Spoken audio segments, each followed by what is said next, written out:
melalui koneksi serial. Baik, Assalamualaikum warahmatullahi wabarakatuh. Perkenalkan, nama saya Muhammad Arin Alhad dengan NPM 24782052. Di sini tentu saja saya tidak sendirian, melainkan bersama teman-teman saya ataupun rekan-rekan saya yang berjumlah 5 orang. Jadi di sini saya akan menjelaskan pada modul 4 ya teman-teman, yaitu ACL konsep. Nah, di sini bagi saya bagian introduce ya. Jadi pernahkah kalian tuh berpikir bagaimana sih sebuah jaringan bisa memblokir pengguna tertentu, hanya mengizinkan orang-orang tertentu untuk mengaksesnya sebuah server. Nah, jadi jawabannya itu adalah ACL gitu. Jadi mari kita bahas konsep dasarnya gitu. Nah, di sini ada bagian 4.0.1 yaitu analogi penjagaan gerbang. Why solve I detect this modul. Nah, jadi untuk memahami apa sih itu ACL, bayangkan kalian tuh sedang mengunjungi rumah kakek ataupun nenek.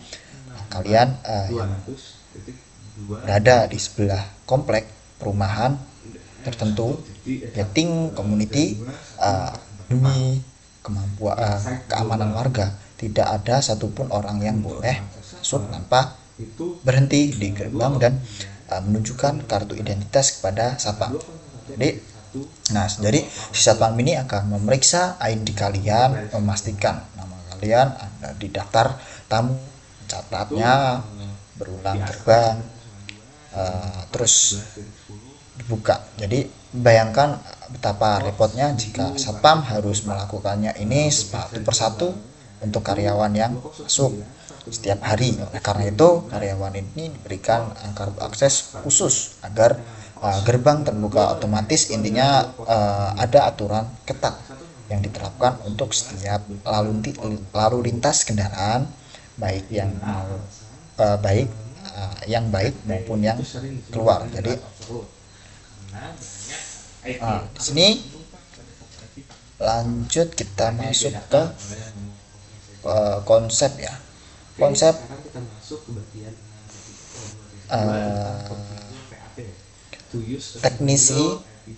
teknis ACL pada jaringan. Nah, jadi dalam sebuah jaringan komputer, router ini kita bertindak presisi seperti satpam di perumahan tersebut. Nah, lalu lintas data yang melewati antarmuka ataupun interface ya. Nah, router akan disaring menggunakan daftar aturan yang kita sebut dengan access list control ataupun ACL. Jadi setiap kali ada paket datang lewat router akan memeriksa informasi di dalam paket tersebut, lalu membandingkannya dengan daftar aturan keamanan yang disebut ACE ataupun access control entries. Nah, jadi router akan mengecek aturan ini satu persatu secara berurutan dari atas ke bawah gitu. Nah, jadi proses penyaringan ini dikenakan dengan istilah paket filtering. Nah, jadi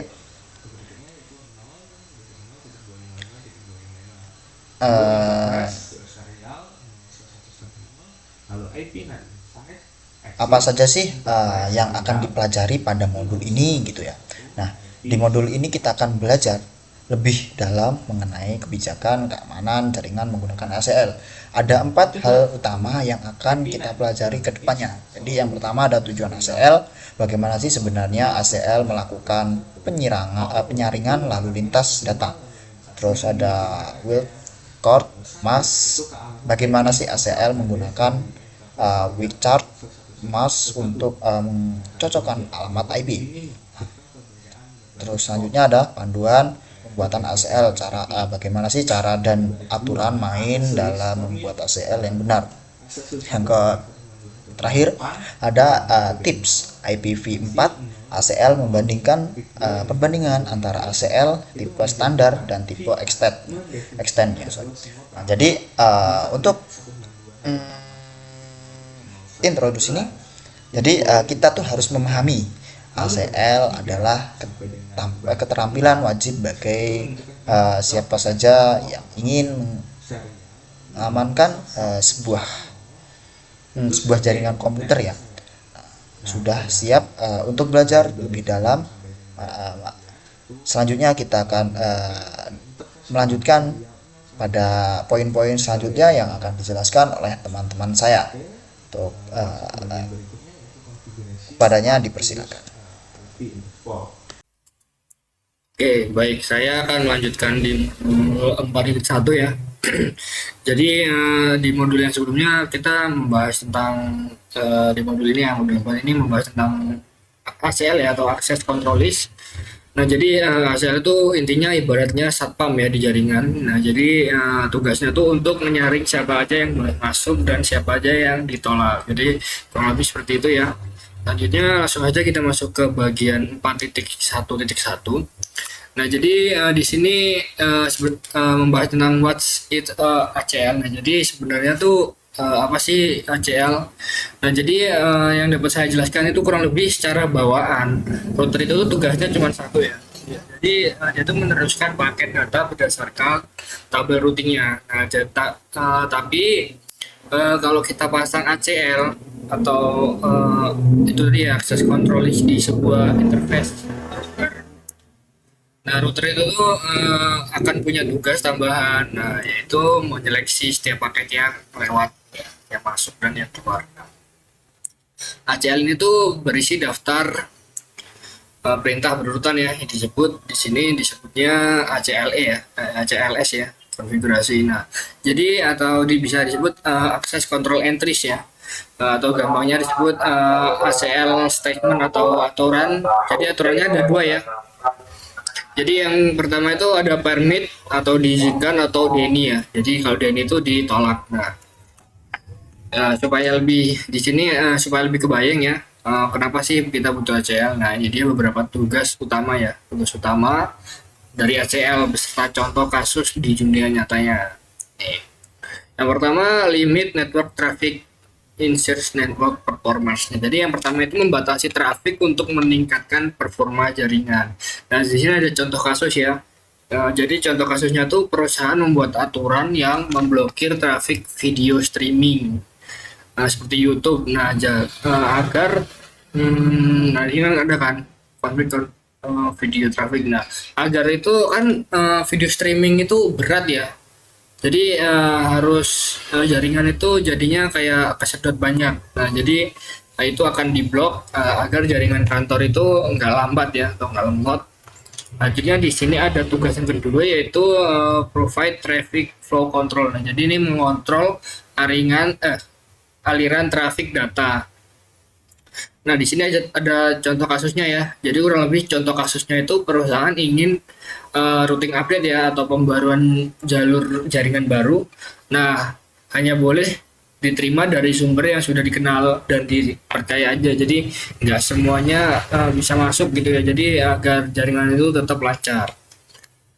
Selanjutnya yang ketiga adalah provide a basic level of security for network access. Jadi memberikan keamanan dasar untuk akses jaringan. Nah, di sini untuk contohnya jaringan memiliki milik HRD ya.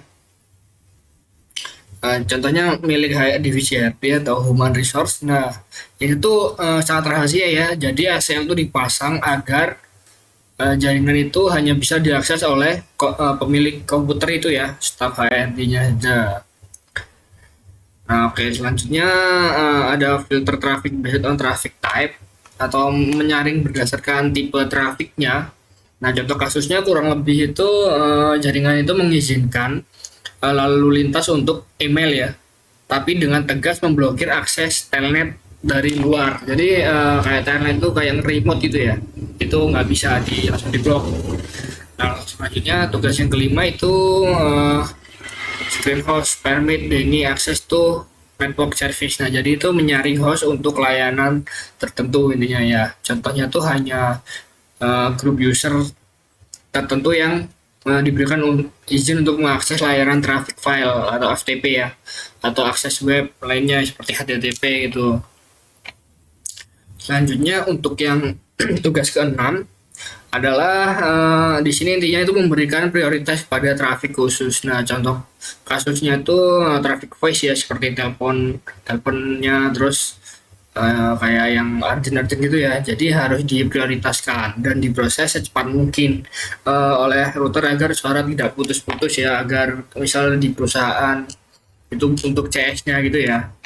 Oke, ini sudah. Selanjutnya kita lanjut ke bagian 1.2 ya, atau paket filtering. Nah, jadi di bagian itu intinya tuh bagaimana sih proses paket filtering bekerja. Nah, jadi prosesnya itu ini seperti rahasia gitu ya. Paket ini tuh di sini terlihat ya beroperasi di layer 3 network, lalu di layer 4 transport. Nah, pada model OSI ya ini ya. Cisco itu membagi ACL itu menjadi dua jenis. Nah, Cisco membagi dua jenis ya. Yang pertama itu standar ACL, lalu yang kedua itu extended ACL. Nah, di standar ACL itu intinya ini versi yang paling sederhana ya. Dia tuh cuma bekerja di layer 3 di network dan hanya mengecek IP address si pengirim aja. Ini cuman bisa dipakai di IPv4 ya. Selanjutnya extended ACL ya. Nah, ini versi yang lebih canggih atau update-nya dari standar tadi.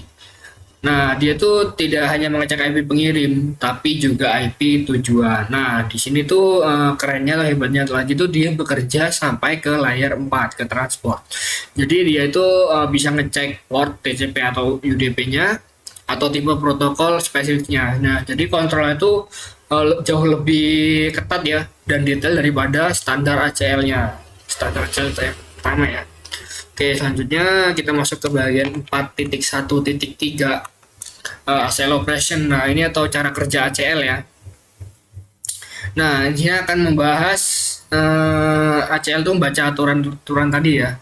Nah, jadi berdasarkan penempatan ACL itu dibagi dua ya. Yang pertama ada inbound ACL dan outbound ACL. Nah, yang pertama kita akan membahas inbound ACL ya, atau traffic masuk. Nah, jadi pada inbound ACL ini paket itu disaring sebelum router itu mencarikan rutenya ya.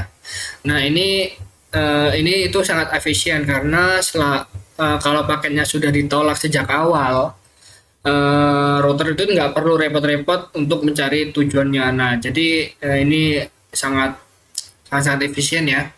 Selanjutnya kita bahas yang outbound ACL. Nah, di bagian outbound ACL ini paket itu disaring setelah router itu menemukan rutenya. Nah, tepat sebelum paket itu keluar dari router, ini tuh cocok kalau kita tuh ingin menerapkan satu aturan penyaringan untuk paket yang datang dari berbagai arah tapi keluar dari pintu yang sama ya. Jadi inboundnya banyak, terus outboundnya satu aja udah cukup ya.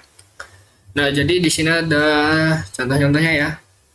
Di sini ada langkah-langkahnya eksekusi ACL ketika sebuah paket masuk. Yang dilakukan router itu yang pertama itu the router access IPv4 ya. Jadi router itu melihat IP pengirim ya dari paket tersebut. Lalu selanjutnya yang kedua itu the router start. Intinya tuh router itu akan mencocokkan IP tersebut dengan daftar aturannya ya secara berurutan dari atas sampai ke bawah. Ya, selanjutnya yang ketiga itu when a match a match. Nah, jadi intinya ini aturan yang paling penting ya. Kalau paket sudah cocok nih dengan satu aturan, nah router itu akan langsung mengeksekusi aturan tersebut, entah itu permit atau yang deny atau ditolak ya, dan berhenti membaca aturan di bawahnya. Nah, selanjutnya yang keempat itu, nah di sini implicit deny ya, implicit deny as automatic ACL. Nah, jadi ada nih, bagaimana sih kalau paket itu tidak cocok dengan aturan manapun dari atas sampai bawah. Nah, secara otomatis router itu akan membuang ya atau di discharge ya paket tersebut. Nah, kenapa? Karena di setiap baris paling bawah aja itu selalu ada aturan tersembunyi ya yang bernama implicit deny. Ini implicit deny yang menolak semua traffic ya. Jadi pastikan minimal ada satu perintah permit saat membuat ACL ya. permit ini ya. Oke, kurang lebih saya tinggal ini tes. Oke, untuk 4.1 sepertinya cukup. Selanjutnya akan dilanjutkan oleh rekan saya.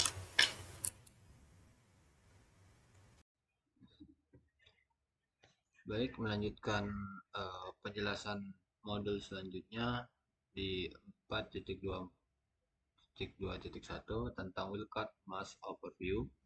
Jadi overview wildcard mask ini ialah nilai yang dimana itu nilai 32 bit yang digunakan oleh ACL atau Access Control List dan protokol routing OSPF untuk menentukan bit mana dari alamat IP yang perlu diperiksa atau diabaikan. Nah, jadi aturan utama wildcard mask itu bit 0 itu harus cocok dengan alamat IP yang sama persis. Nah, kalau untuk bit 1 itu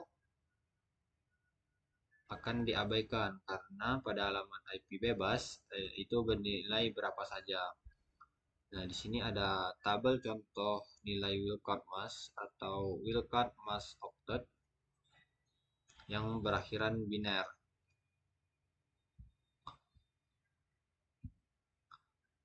Nah, jadi di sini semuanya harus sama persis. Nah, jadi penggunaan wildcard mask itu di dalam ACL atau Access Control List itu dibagi menjadi 3 kategori. Yang pertama itu menyesuaikan satu host atau match a host, yaitu menggunakan wildcard mask 00.0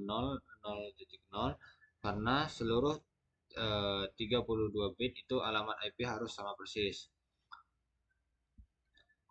Nah, aturan yang kedua itu menyesuaikan subnet IP v4 atau match and IP v4 subnet itu menggunakan wildcard mask 0.0.0.255 itu untuk mencakup seluruh host dalam satu subnet atau diakhiri dengan /24. Nah, aturan yang ketiga itu menyesuaikan rentang alamat IPv4 atau match and IP4 address range, yaitu untuk menggabungkan beberapa subnet sekaligus.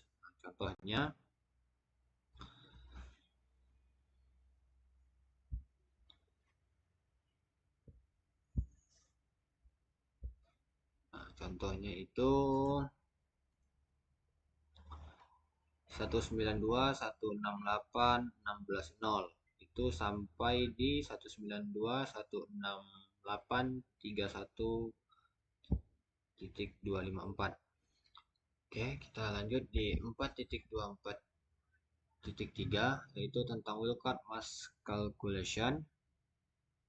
Jadi di sini itu cara menghitung wildcard mask itu menggunakan metode tercepat. Jadi yaitu cara menghitungnya adalah pengurangan dari 255, 255, 255, 255. Nah, jadi di sini kan ada 255, 255, 255.0.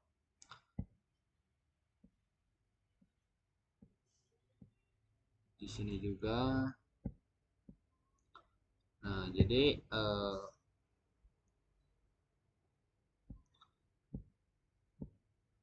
kata kuncinya itu ialah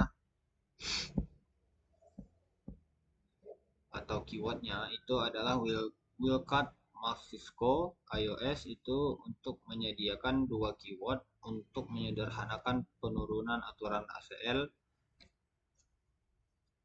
menggantikan wildcard mask 00 pencocokan IP tadi dengan menggantikan kombinasi 00 menjadi 255 dan juga mencakup semua alamat IP. Nah, jadi di sini itu cara praktis atau menggunakan keywordnya. Nah, di sini ada access list 10 permit 192, 168, 10.10.0.0.0. Selanjutnya perintah kedua itu ada access list 11 permit 0.0.0.255.255.255.255. Nah, selanjutnya di sini ditambahkan ini paling ujung. Oke. Sekian dari penjelasan saya. Selanjutnya akan dilanjutkan oleh rekan saya. Cek. Oke. Baik, di sini saya akan melanjutkan di modul 4 ya, yaitu 4.3. Nah, sebelumnya di sini memperkenalkan diri, nama saya Arifan Permana, NPM 24782038 dari kelas TRI 4B. Jadi selanjutnya di sini saya kebagian di modul 4 yaitu 4.3.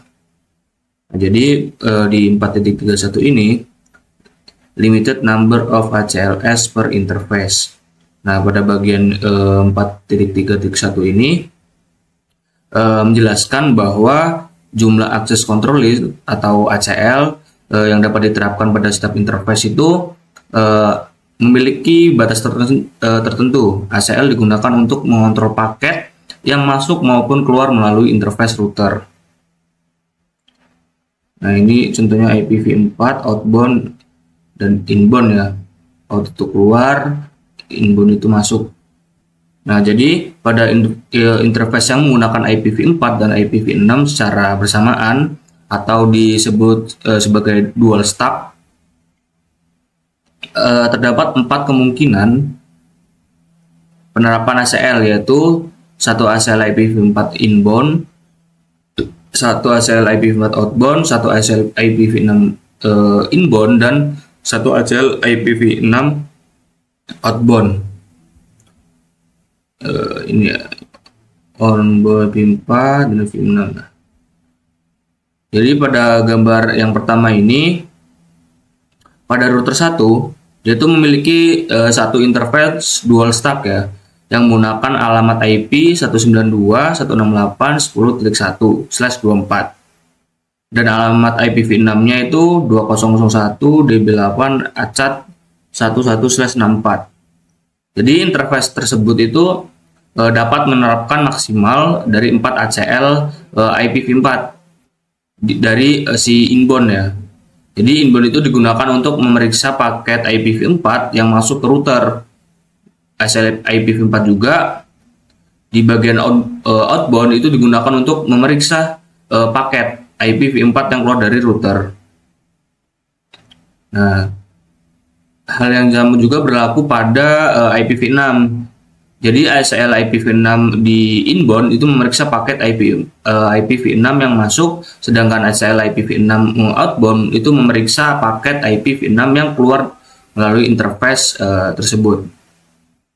Jadi dari satu interface dual stack dapat menggunakan maksimal 4 ACL, 2 IPv4 dan 2 lagi IPv6 ACL, yaitu masing-masing outbound inbound, outbound inbound.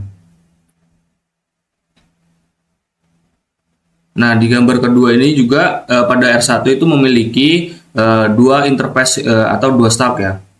Interface sebelah kiri itu terhubung ke jaringan IPv4 yaitu 192.168.10.24 dan jaringan IPv6-nya itu 20.1.DB8 Ini 10.1/24 ya. Jadi interface sebelah kanan itu terhubung ke jaringan IPv4 dengan IP 192.168.20.1/24 dan IPv6-nya 201.DB8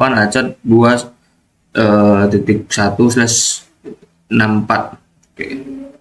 Jadi setiap interface dapat menerapkan maksimal 4 ACL karena router 1 itu mempunyai 2 interface. Maka jumlah maksimal ACL yang dapat dikonfigurasi adalah 8 ACL. Kenapa bisa menggunakan 8 ACL? Karena perhitungannya itu 2 interface itu kali 4 ACL sama dengan 8 ACL. Jadi 4 ACL itu dapat diterapkan pada interface sebelah kiri dan 4 ACL lainnya itu dapat diterapkan pada interface sebelah kanan. Jadi masing-masing interface itu memiliki 4 ya. ACL. Ini sudah dilihat di gambar, IPv4 outbound inbound dan IPv6 inbound outbound. Nah, lanjut di 4.3.2 ACL access list best practice. Nah, jadi di sini ada tabel ya. Jadi pada bagian 4.3.2 ACL best practice ini dijelaskan mengenai beberapa pedoman yang sebaiknya dilakukan sebelum membuat dan menerapkan ACL pada jaringan. Jadi konfigurasi ACL itu membutuhkan ketelitian dan perencanaan yang baik. Kesalahan dalam membuat aturan ACL itu dapat menyebabkan gangguan jaringan, seperti pengguna itu tidak dapat mengakses layanan tertentu, proses dari troubleshoot itu menjadi lebih lama, dan kualitas layanan jaringan itu menurun. Oleh karena itu, admin itu perlu merencanakan ACL sebelum menerapkannya pada router. Nah, ini ada yang pertama itu base ACL on the original security policy. Jadi artinya itu menyesuaikan ACL dengan kebijakan keamanan organisasi. Jadi ACL itu harus dibuat berdasarkan kebijakan keamanan yang berlaku dalam organisasi. Tujuannya itu agar aturan akses jaringan sesuai dengan kebutuhan dan standar keamanan organisasi. Jadi sebagai contoh, organisasi itu dapat menentukan bahwa hanya perangkat dan bagian tertentu yang diperbolehkan untuk mengakses server penting. Terus yang kedua, write out what you want the ACL to do. Jadi menuliskan tujuan ACL terlebih dahulu. Sebelum melakukan konfigurasi, sebaiknya admin itu harus menuliskan dengan jelas fungsi yang ingin dilakukan oleh ACL. Langkah ini itu untuk membantu mencegah kesalahan aturan yang dapat menimbulkan masalah akses. Jadi admin itu perlu menentukan alamat sumber, mana alamat tujuan, protokol, dan layanan yang akan diizinkan untuk diakses atau ditolak. Terus yang ketiga, use a text editor to create, edit, and save all of your ACLs. Jadi menggunakan text editor untuk membuat dan menyimpan ACL. Jadi konfigurasi ACL itu sebaiknya ditulis dan disimpan terlebih dahulu menggunakan text editor. Cara ini tuh untuk memudahkan admin itu memeriksa, memperbaiki, menyalin, dan menggunakan kembali konfigurasi ACL yang sudah dicatat ya. Dengan demikian, admin itu dapat membangun kumpulan konfigurasi ACL yang dapat digunakan untuk kebutuhan jaringan lainnya. Selanjutnya yang keempat, document the ACLs using the remake command. Jadi itu yang kemarin itu memberikan dokumentasi menggunakan perintah remake ya. Jadi setiap ACL itu sebaiknya dilengkapi dengan keterangan menggunakan perintah remake. Jadi perintah remake itu digunakan untuk menjelaskan tujuan dan aturan atau akses kontrol entry, disingkat ACE. Jadi dokumentasi ini membantu admin untuk memahami fungsi dari setiap aturan ACL tanpa harus menebak maksud konfigurasi tersebut. Contohnya itu access list 10 remake mengizinkan jaringan bagian administrasi, atau yang access list 20 remake mengizinkan jaringan bagian satpam atau security lah, misalnya seperti itu ya. Nah, selanjutnya yang kelima, test the ACLs on a development network before implementing them on a production network. Benefitnya, this will help you avoid costly errors. Jadi ACL itu harus diuji terlebih dahulu pada jaringan untuk pengembangan atau jaringan percobaan sebelum benar-benar diterapkan pada jaringan utama. Jadi tujuan pengujian itu dilakukan untuk memastikan bahwa ACL itu bekerja dengan baik atau sesuai dengan tujuan dan tidak memblokir lalu lintas yang seharusnya diizinkan. Jadi langkah ini itu dapat mencegah kesalahan yang menyebabkan gangguan dan kerugian pada jaringan produksi. Oke, mungkin penjelasan di 4.3 yaitu guidelines for ACL creation itu udah cukup sampai sini. Mungkin di modul 4.4 itu akan dilanjutkan oleh teman saya. Dipersilakan.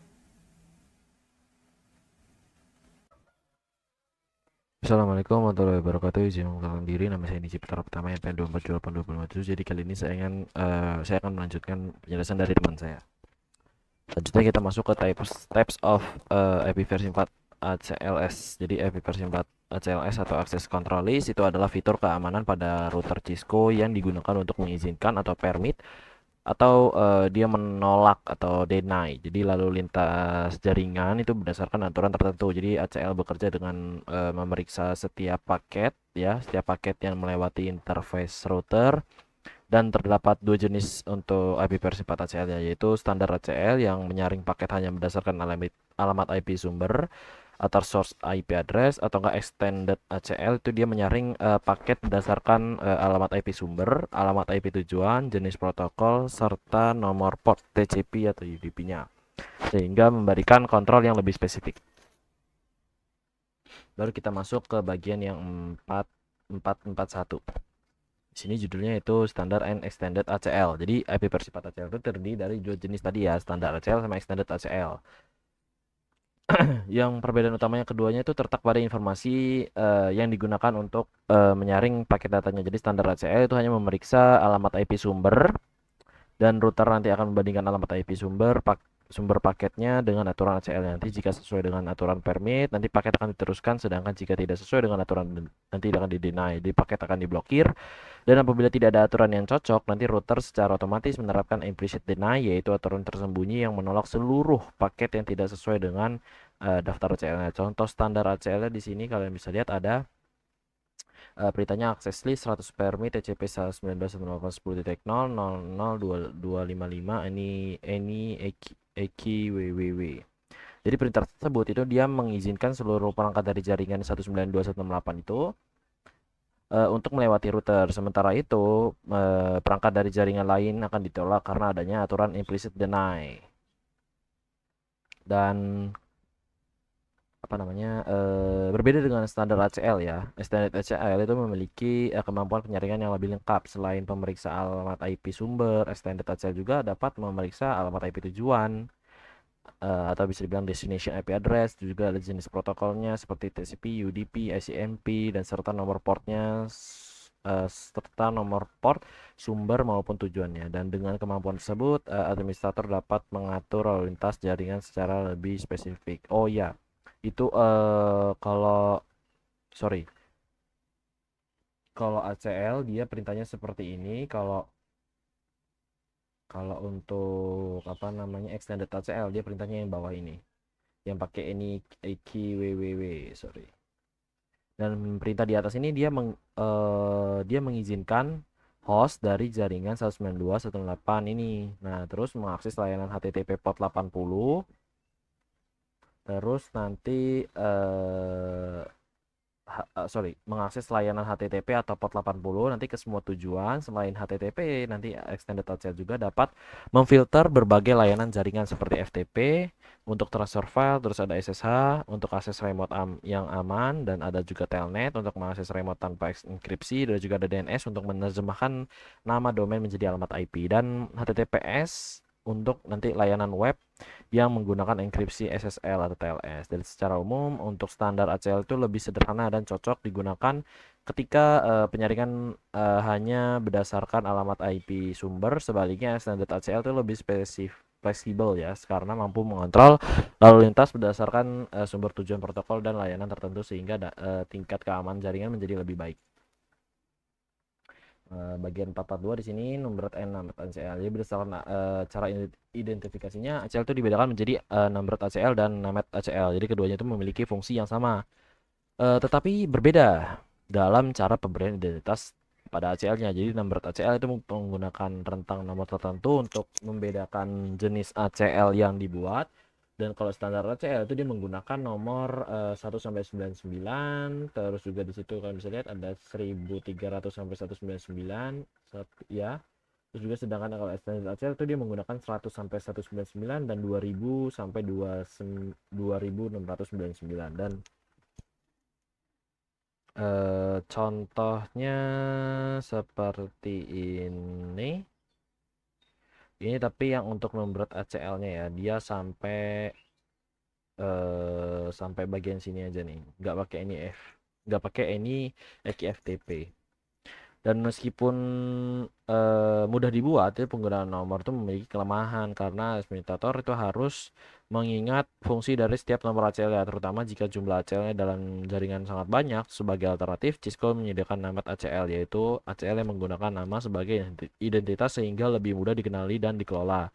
Seperti kalian bisa lihat di sini, yaitu IP Access List Extended FTP Filter. Jadi pada contoh tersebut itu nama FTP filter itu menunjukkan bahwa ACL itu digunakan untuk mengatur lalu lintas layanan FTP. Setelah masuk ke mode konfigurasi nama ACL, administrator dapat langsung menambahkan aturan permit atau danai sesuai kebutuhan. Jadi dalam pemberian nama ACL itu nanti Cisco itu memperbolehkan penggunaan huruf dan angka. Jadi tapi dia tidak memperbolehkan penggunaan spasi maupun tanda baca. Selain itu, penggunaan huruf kapital disarankan agar nama ACL itu lebih mudah dibaca dan dipahami oleh administrator lain. Secara praktik, nama ACL itu lebih direkomendasikan dibandingkan dengan nomor ACL karena mempermudah dokumentasi, pemeliharaan, dan identifikasi fungsi ACL pada jaringan yang besar. Oke, lanjut kita 443. Where to place ACLS. Jadi penempatan ACLS itu merupakan salah satu faktor penting ya dalam konfigurasi jaringan karena berpengaruh terhadap efisiensi penggunaan bandwidth dan kinerja routernya. Jadi Cisco itu memberikan pedoman umum mengenai lokasi yang terbaik untuk menerapkan standar ACL maupun extended ACL. Jadi standar ACL itu sebaiknya diterapkan sedekat mungkin dengan jaringan tujuannya. Jadi apa namanya, hal itu dikarenakan dikarenakan standar ACL itu hanya mengenali alamat IP sumber dan tidak dapat membedakan tujuan paketnya. Jadi jika ditempatkan di dekat sumber, seluruh lalu lintas jaringan ya dari sumber tersebut nanti akan diblokir dan termasuk paket yang sebenarnya dan tujuan ke jaringan lainnya yang seharusnya tetap diizinkan. Dengan menetapkan di dekat tujuan, itu hanya akses menuju jaringan tertentu yang akan dibatasi, dan sebaliknya kalau extended sebaiknya itu ditetapkan di sedekat mungkin dengan jaringan sumbernya atau source. Jadi karena extended ACL itu mampu mengenali alamat alamat sumber, alamat tujuan, protokol, dan nomor port. Jadi paket yang tidak diinginkan dapat langsung diblokir sebelum melewati jaringan lain. Dan penempatan itu membantu menghemat bandwidth, mengurangi beban router di sepanjang jalur, serta meningkatkan efisiensi dan keamanan ke jaringan. Dalam menentukan lokasi pemasangan ACL itu terdapat beberapa faktor yang perlu diperhatikan. Ini seperti ini. Yaitu kontrol organisasi. Jadi karena ACL itu hanya dapat diterapkan pada perangkat yang berada dalam pengelolaan administrator, penggunaan bandwidth karena pemblokiran di dekat sumber dapat mengurangi lalu lintas yang tidak diperlukan, serta kemudahan konfigurasi dan pemeliharaan itu sehingga ACL tetap mudah dikelola ketika jaringan berkembang. Dengan penempatan ACL yang tepat, administrator dapat mengoptimalkan keamanan sekaligus menjaga performa jaringan. Selanjutnya yang 444 ini, di bagian ini itu dia menjelaskan contoh penempatan standar ACL sesuai dengan rekomendasi Cisco. Jadi misalnya administrator ingin memblokir seluruh lalu lintas dari jaringan 192.168.10.124 agar tidak dapat mengakses jaringan yang 30.0.124. Karena standar ACL hanya memeriksa alamat IP sumber, maka nanti ACL itu harus ditetapkan sedekat mungkin dengan tujuan jaringan, dengan tujuannya atau destination, yaitu pada router 3. Terus penempatan ini itu bertujuan agar trafik dari jaringan yang 192.10.0 masih dapat mengakses jaringan lain yang diizinkan dan hanya diblokir ketika akan memasuki jaringan yang 30.0 tadi. Dan pada contoh topologi Cisco ACL itu diterapkan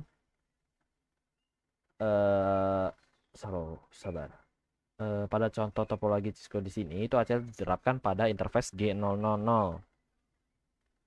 di router 3 dengan arah A itu outbound ya atau out. Jadi artinya paket akan diperiksa ketika akan keluar dari router menuju jaringan tujuannya. Dengan penempatan tersebut, penyaringan menjadi lebih tepat karena hanya memengaruhi akses ke jaringan yang memang ingin dibatasi tanpa mengganggu komunikasi ke jaringan lainnya. Secara keseluruhan, penempatan standar ACL itu didekatkan dengan tujuan memberikan kontrol yang lebih baik terhadap lalu lintas jaringan yang memengaruhi risiko pemblokiran trafik yang sebenarnya masih diperlukan. Lanjut, kita ke 455 itu Extended ACL Placement Example. Bagian itu menjelaskan contoh penempatan extended ACL. Misalnya, administrator ingin memblokir layanan FTP dan telnet dari jaringan 192.168.11.0 menuju jaringan yang 30.0, tetapi tetap mengizinkan layanan lain seperti HTTP atau HTTPS. Karena extended ACL mampu memeriksa alamat IP sumber, alamat IP tujuan, jenis protokol, dan nomor port, maka ACL sebaiknya ditekan sedekat mungkin dengan jaringan sumber atau source, yaitu pada router 1. Dan penempatan ini memungkinkan paket yang tidak diinginkan langsung diblokir sebelum melewati jaringan lain. Dan pada contoh Cisco ACL dan pada contoh Cisco-nya di sini, itu ACL ditetapkan pada interface G001 terus dengan arah inbound, dan artinya paket nanti akan diperiksa saat pertama kali masuk ke router dari jaringan sumber. Jika paket merupakan trafik FTP atau telnet nanti menuju jaringan tujuan, maka paket nanti akan ditolak. Sebaliknya, layanan yang lain seperti HTTP atau TTPS nanti diizinkan sesuai dengan tuturan ACL-nya. Dan penempatan extended ACL didekatkan dengan sumber yang membuat penggunaan bandwidth menjadi lebih efisien karena lalu lintas yang tidak diperbolehkan tidak perlu melewati router lain. Selain itu, cara ini juga mempengaruhi beban pemrosesan pada perangkat jaringan dan meningkatkan keamanan jaringan secara keseluruhan. Oke, demikian dari pemaparan materi yang dapat kami sampaikan. Mohon maaf apabila terdapat kekurangan maupun kesalahan dalam penyampaian kami. Terima kasih atas perhatiannya. Saya akhiri. Wassalamualaikum warahmatullahi wabarakatuh.